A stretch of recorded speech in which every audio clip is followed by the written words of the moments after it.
Hey, what is going on, everybody? Welcome to Upkick MMA. It's the 399.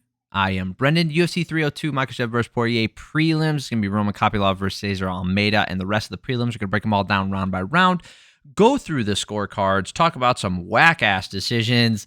Subscribe to the channel if you like this kind of thing. That way you know when the next video is coming out. Helps me out, too. I'd appreciate it. Let's talk about it.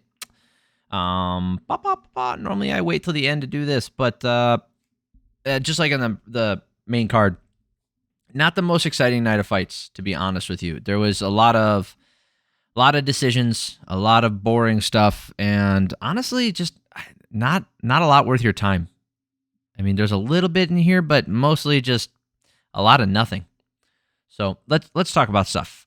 All right, Cesar Almeida, undefeated before this. Both guys working the jab. Almeida landing the low kicks. Really clean left straight from Kopylov. Kopylov getting the takedown at 250. Just nothing there for it. Kopylov landing a counter left straight and dropping him. Lets him up and gets a takedown. Rides out the rest of the round with some control. So decent amount of control time. 2 minutes. Had some decent striking in here. Did get outstruck 23-18. Almeida is a kickboxer, so he was a cleaner striker as far as his technique goes, but Kopylov did more damage. It is what it is. He got dropped. It's hard to win a round when you get dropped like that. Almeida pressing forward, landing the low kicks and looking for those tight hooks. Kopylov looking for the takedown off the right hand. Kopylov is slowing down, but manages to finally get the takedown with 155 left. Kopylov did not do enough on the ground to win this round. He got outstruck 20-9 on the feet and did not do much on the ground with it. He did have nearly 3 minutes of control time, but it's not enough, man. You got to do something on there. So 19-19 going in the third round. Kopylov looking really tired. Almeida stepping in and really trying to get the finish. Kopylov gets a takedown of 340, stood up with 130 left, but then immediately gets taken down again. Kopylov landed enough on the feet, and Almeida could not keep it on the feet. Obviously, he did outstrike him here, 15-14, but that's, the damage was so damn close. You're going to tell me the total strikes in this round were 34-34. Was the damage really that far in Almeida's favor? I don't even think he had the damage in his favor. I'm going to say it's even, and then you go to the control time. 3 minutes and 40 seconds of control time for Kopylov. Constantly advancing, and if he wasn't advancing, he was on top in here. So, not constantly advancing. Constantly looking for the takedown. If he wasn't looking for the takedown, he was on top. So, again, not the most fun fight to watch. Let's see here. Eric Colon gave the first and last round to Kopylov. Saul D'Amato gives all rounds to Kopylov. I don't know about that second round. I mean, he really favored that grappling from Kopylov in there. I don't agree with that scorecard. It's not horrible. That second round, because of that control time, if you did not think Almeida did that much damage on the feet, you could give that round to him. I'll give that a pass. I don't agree with it. Okay. It's not just because it's not my scorecard. And Chris Lee, he gives the last 2 rounds to Almeida. The fuck does that mean? And then after the fight, John Anik goes like, some guys just don't value the control time. It's not even about control time. They were even on the striking. Kopylov landed a good left hand in that last round, a really good left hand again. You want to call damage? Who had more damage in that round? And then who spent the entire round on his ass? You know what I mean? Like, don't throw shit. Don't just say shit like that. All right, let's talk about another snooze fest. Jailton Almeida versus Alexandr Romanov. This one sucked. Almeida goes right after the takedown, gets a body lock, gets it back, and gets a rear naked choke eventually. Like, it's just, watching his fights is, it's a chore. It's a chore. It's not even like Damian Maia where it's fun to see, like, how is he going to get to the grappling exchanges? How is he going to get to the submission? Almeida he literally just holds on to you, gets your back, and then can get a submission. It's not even always the case. You saw what happened when he went against Curtis Blades. Got his ass knocked out. So, like, I mean, if anybody's excited for him in the heavyweight division, I would like an explanation as to why. He's not a high effort guy. He's not a fast grappler. He's not a crazy finisher. He has one of the worst fights of all time when he fought Derek Lewis.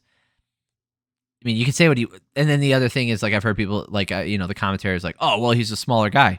I don't give a shit. You're fighting in the heavyweight division. Like, I don't care if you're smaller or bigger. It doesn't matter. Like, you have boring fights. You have shit fights. You have crappy performances, shit that nobody wants to watch. It is what it is. Moving on, Grant Dawson versus Joe Solecki. Again, not the most exciting fight here. This was more exciting than the Almeida fight, but it went longer, so it just as boring. Grant Dawson runs across the cage, goes for the takedown. Solecki jumps on the guillotine, eventually has to let it go. I mean, he had it pretty tight there for a bit, but Dawson slips out and ends up on top for 4 minutes and 42 seconds of this round. Lands enough damage to keep the fight on the ground. A couple elbows from the bottom cut Dawson up, and he was bleeding, but Solecki just did nothing, and he just conceded that position. So 10-9. Second round, Dawson right across the cage, gets a trip. Dawson again on top the whole round, just doing enough to stay there. Landed a little bit more strikes in this round. 20-18. Solecki goes for the takedown. Dawson turns away and and then Solecki kicks him right in the frickin' nuts. Unreal. I mean, it was an accident, but still. Whatever. Dawson getting the takedown again, another round in the books. 30-27 for Grant Dawson. What the hell?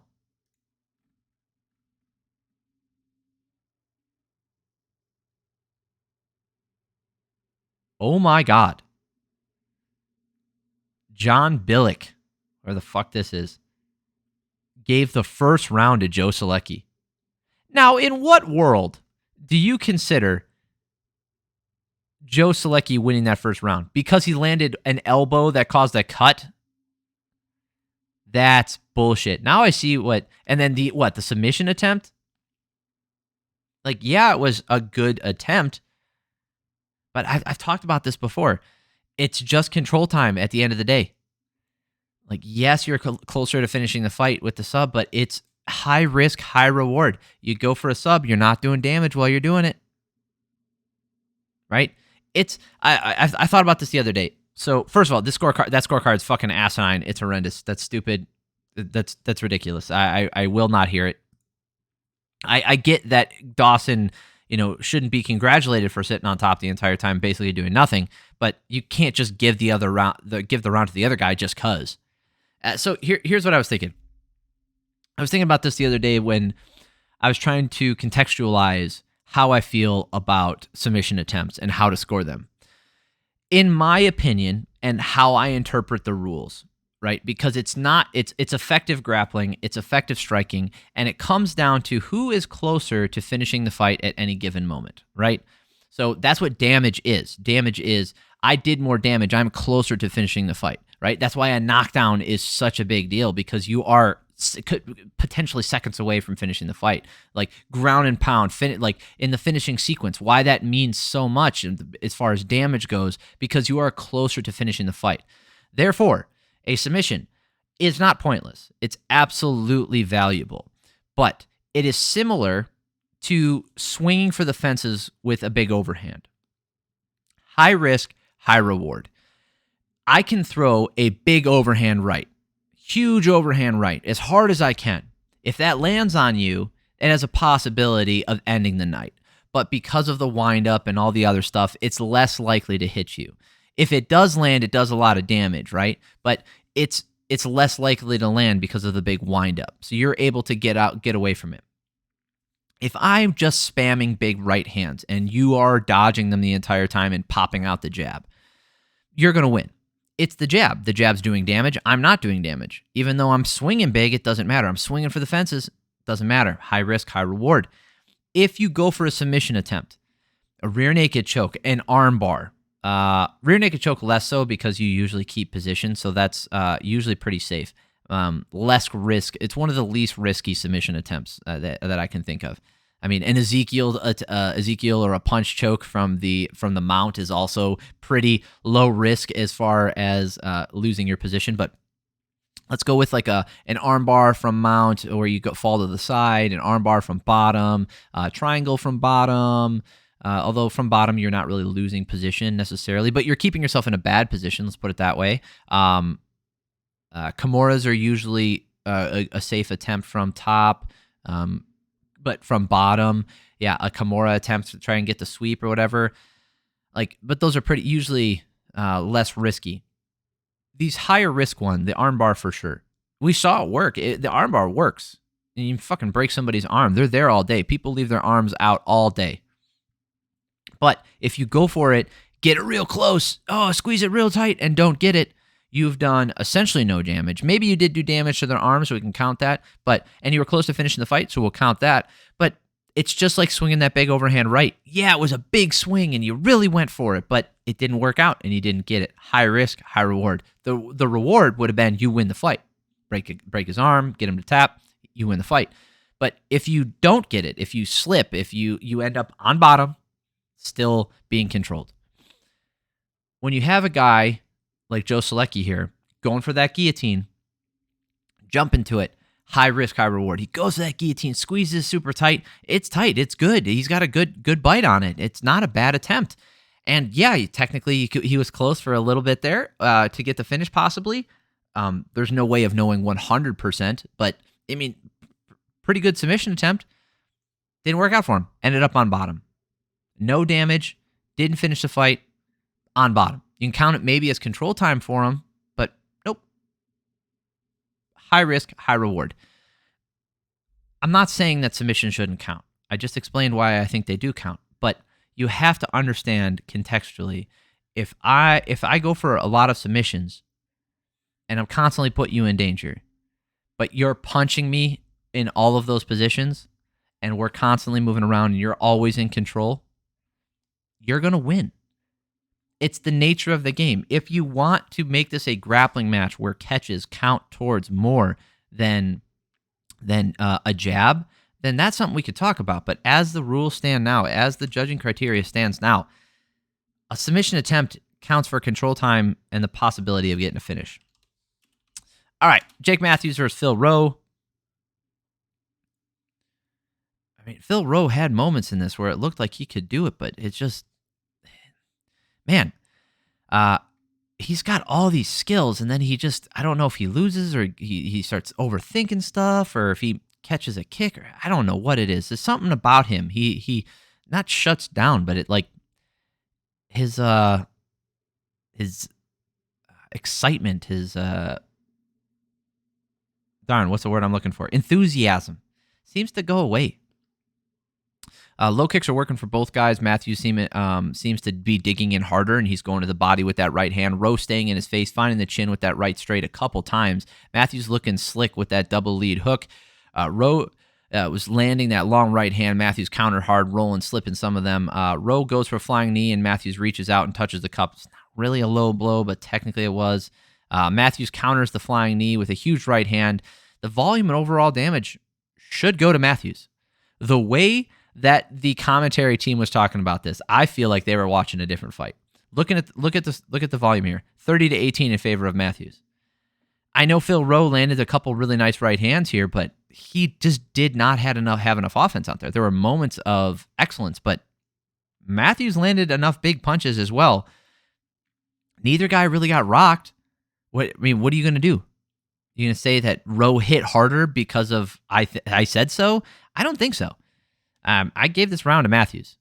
Second round, Matthews landing hooks in tight over the collar tie, hurting Rowe. Rowe pressuring well and shelling up, using that jab. Matthews throwing those hooks to the body and covering up, coming up top with them.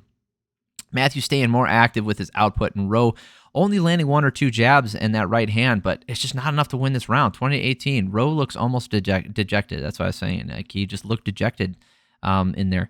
34-14 in favor of Matthews. The way they were talking was like Rowe was in this fight. Like he was, he won that first round, and that was a really close second round. I did not think so. That round was not close. So I don't know if the commentary got something in their ear early on, or they had this idea that Rowe's the next big thing, or Matthews has just been in the game so long, he's just a stepping stone, or whatever it is. Whatever idea they had should have went out the fucking window midway through that first round.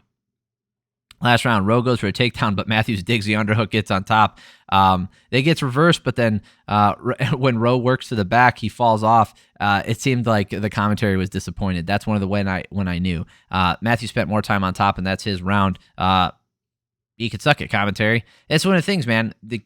I'm not saying you can't have your biases. Everybody does, but you have to do you got to do a better job of being more neutral when you're calling these fights. That was not a neutral call. When they're like, "Oh, he's falling off," like they're disappointed. You could tell that they really wanted Rowe to win. I like Rowe. I think he's a great fighter. It's just he wasn't winning this fight. Though he had really good moments. Like I said, I feel like if he had kept that offense up, I don't know. But the thing is, Matthews did what he needed to do to get it done. All right, this was a banger, which is not what I thought it was going to be going into. I thought Gall was going to get destroyed. Bassil Hafez taking on Mickey Gall. Yeah, like I said, I thought Gall was going to get absolutely destroyed here. Hafez runs across the cage. Oh, crap. We didn't even talk about scorecards. Yeah, everybody, all three judges saw it basically how I did. In fact, well, two of the judges gave that first round a Rowe. Anyway, Hafez runs across the cage, making Gall circle outside. Gall holding his head straight up in the air. I really don't like when guys do that. Hafez finding the mark with that overhand right because his head's straight up in the air. Gall's landing as he's taking big right hands and a left hook. Gall looks out of his depth. He looks really uncomfortable on the feet when he throws, but then Gall hurts him with the right hand, and Hafez right back in his face throwing. Gall looking better down the stretch, and Hafez doing more damage in the round. Looking at the striking numbers, 29-24, not a blowout. Hafez doing more damage. Hafez right back in his face, landing that right hand. Gall eating it, landing the right hand of his own. Looked like the layoff from Gall messed with his comfort and settling in, and he finally does settle in here in the you saw it as that first round came to an end. He started to kind of look more comfortable, and then in the second round, he definitely picked it up. Bassil kicks and movement have slowed a bit as he lands a hard left hand, forces Gall to retreat. Gall gets a double leg trip, but just they get right back up, and he couldn't maintain control on the bottom. Gall landing a nice double jab in the right hand. Hafez gets a takedown to end the round. I still think Hafez did more damage. Look at the striking numbers here, 31-26, about the same amount of power on each side. Yeah, Hafez definitely won this round. Gall responding well to the shots that he's taking. Hafez spamming that right hand and that left hook combo. Gall landing that right on the chin, and Hafez drops for a second.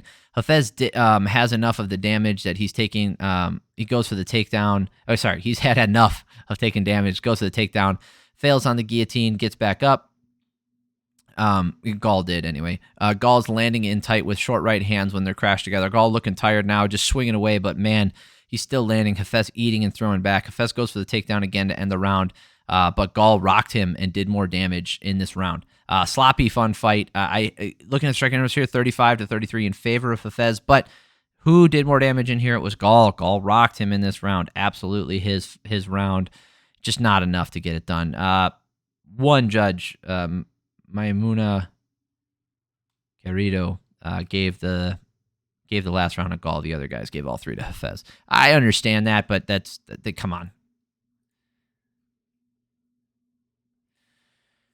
Oh, God. I hate watching these fights. Joselyne Edwards versus Ailin Perez. Dude, Edwards has some of the worst some of the worst fights to watch in the UFC. And then gets gifted these shit decisions. Oh, my God. It's so bad. All right, Edwards using the kicks, pressuring in. Perez gets the headlock trip and right back up with Perez pressuring against the cage. Again, she rips her back down. Edwards reverses, gets on top, then reversed again, then reversed again. They reverse back and forth. Perez tosses her down with some control and reversed right before the end of the round. Not a whole lot of damage to score, but Perez did land more. But the thing is, a lot of people give those bullshit rounds to Edwards because she landed kicks. She's bigger than a lot of these girls, so she throws bigger shots, like physically larger shots, and people score that more. But she got outstruck here, 14-3. Control time, Perez's favor, 3 minutes. 3 minutes to 1 minute. It should be an easy score to give this round to Perez. Second round, Perez going for the takedown, but gets caught in a guillotine, ends up on bottom. Edwards headbutts on the ground. She pulled up and shoves her forehead right into her, and then she's laughing at her and saying oh, this is bullshit and whatever, and pointing at her, and then Perez lands a spinning back fist. Edwards drops, and that undoes all the work Edwards did in this round. Perez gets reversed on the ground again, but Edwards did no damage. Edwards had more control this round, but did no damage on the feet, and she got rocked and dropped. So again, some people could give that to Edwards because of holding on, but I don't see it. 9-3 for striking numbers in favor of Perez. Last round, Perez landing a nice body kick as she's retreating, clinching in the cage. Neither woman landing real damage. Edwards back to using the kicks and pressuring, but just not enough of anything. Edwards is landing more damage in the last round and fights her way. Her fights always suck. She'll I saw the judges giving this to her because of that second round holding her down, but I gave this to Perez. 29-28, but I gave it to her. Looking at the scorecards here, John Billick saw it how I did. Maimuna Carrito says it. What the? Gave the first round to Perez. Oh, okay. Okay. He gave the last round to Perez? How? And then Dave Torelli gave all 3 rounds to Perez. I don't think so. I don't like Joselyne Edwards. I really don't. Her attitude's fucking nasty.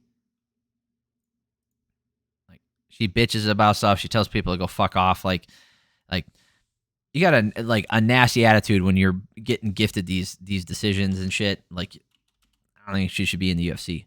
Anyway, Andre Lima versus Mitch Raposo. Weird fight. This looked. Lima missed weight by 4 pounds. That's ridiculous. You can apologize all you want. There's no excuses. Missing weight by 4 pounds that's fucking crazy. Missing weight by a pound is crazy. Like, that's nuts. 4 pounds. Lima, he's going up in the next fucking weight class. Lima landing the low kicks. Raposo trying to blitz in and land the double hooks. He just can't get past that range. The overhands did land for Raposo, but most of this round is at range, and Lima just landing the low kicks. Lots of low kicks here. It was the majority of the round, 12 of them from Lima, outlanding him 17-7. His round, second round. This is really bad so far. Same as the first round. Very boring, not fun to watch. Another eye poke. This is the second eye poke for Lima. Then a third eye poke for Lima. Immediately afterwards, no point deduction, no talks about the stuff. Raposo gets a takedown with 40 seconds left, and then Lima grabs the fence to get back up. What the fuck? Like, 3 fouls in quick succession. This is a complete shit show. Honestly, Lima probably won this round, did more damage. If he doesn't grab the fence, maybe Raposo gets on top and stays there. No way to know. So it's 20-18. And then I wrote down here, regardless of the outcome, Lima is an undisciplined fighter with a ton of maturing to do. You can't miss weight by that much, and he grabbed the fence in his last fight. That's why the guy bit him, which is fucking ridiculous. You can't bite people. It's so stupid. But he grabbed the fence like 3 fucking times, and the guy got sick of it, so he bit him. This was ridiculous. The right hands are landing for Raposo as he's throwing more of them out there, still eating leg kicks and kicks to the arms. You could give this round to him. I gave this last round to Lima anyway.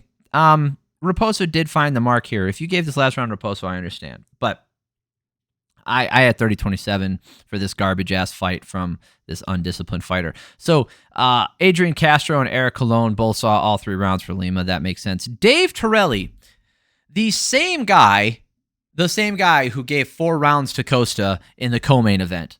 This motherfucker gave 2 rounds to Raposo and the worst rounds to Raposo. Now, I understand round 2, if you're giving him a vindictive round, first of all, you're not allowed to do that. As the judge, you cannot just you don't get to call carte blanche on who won what round because of fouls. That is the referee's decision. You abide by the referee. If the referee takes a point, then that is what happens. You score the round as is. If you see an illegal strike and the referee doesn't call it, it's damage. It's unfortunate that's how that works, but that is how it works. Dave Torelli gave the first 2 rounds. The first 2. Not the last 2. Not the last round. He gave the last round to Lima. He gave the first round to Raposo as he got outstruck 17-7. As he did little to no damage. Got outstruck. Did nothing that round. Second round. Better round for him. A little bit of control. I don't even see that second round for him. Again, now, like I said, though, because of the foul, had a point deduction happened, maybe we could have, seen a draw here or something like that. A point deduction for the eye poke and then the fence grab, so double point deduction, or keeping the position because of the fence grab. Maybe he stays on top and wins this round, because if he does get that control time, he could have won this round, but he doesn't. So you got to score what it is. You can't just give him the round because you're mad about the fouls. That's not okay. But the first round, how do you defend giving that first round to him? And then he gives the last round to Lima. which I understand. That's fine. But like the last round was probably the closest one. Anyway, that's it. Horrible scorecards on this night. I honestly, unless you're a big fan of one of these fighters, I wouldn't recommend this stuff. If you like this kind of thing, subscribe to the channel. That way the next video is coming out. I really appreciate it. It means a lot to me. And if you do like the video, hit the like button. I don't know. Like I said, if you're a fan of one of these fighters, right? If you're a big Mickey Gall fan or Ailin Perez fan because she twerks or whatever, like, Jake Matthews versus Phil Rowe. That was a good fight. Cesar Almeida versus Roman Kopylov. Like, if this isn't even one I would put on in the background, I wouldn't waste your data on this shit. That's how I feel about this card. Like, I wouldn't waste your internet data on this. That's how this card went. If you are more of a diehard fan, right? Less casual and you're more into fights, I would say check out the Cesar Almeida versus Roman Kopylov fight, and then check out Jake Matthews versus Phil Rowe. Good performances for both those guys. Good. Honestly, the Jake Matthews versus Phil Rowe fight was a competitive fight. It was a good fight for the first 2 rounds anyway. And Almeida versus Kopylov, 1-1 going in the last round. Good fight. Overall. Not the most technical in the last round necessarily, but good fight. The rest of this card, you can keep it. I wouldn't even put this shit on in the background. Nothing exciting happened, right? So there's nothing to tell you. Normally I tell people like, oh, put this on in the background while you're doing some other shit, while you're cleaning or while you're cleaning dishes or doing work in your garage or whatever. And then when you hear them scream or something like, oh, hey, go check that out and go check out those cool moments. But this ain't even worth your time. This is a shit night for the UFC. I'm kind of bummed that I stayed up for it. I can't imagine. Fuck that, dude. Yeah. I can't imagine being a casual fan. This was one of those ones where if I say this a lot, if this was my first card, I don't know if I'd be an MMA fan. I got lucky with the first card that I watched. Anyway, I appreciate y'all for stopping by. It means a lot to me. I hope you guys have an amazing week. Love y'all. Peace.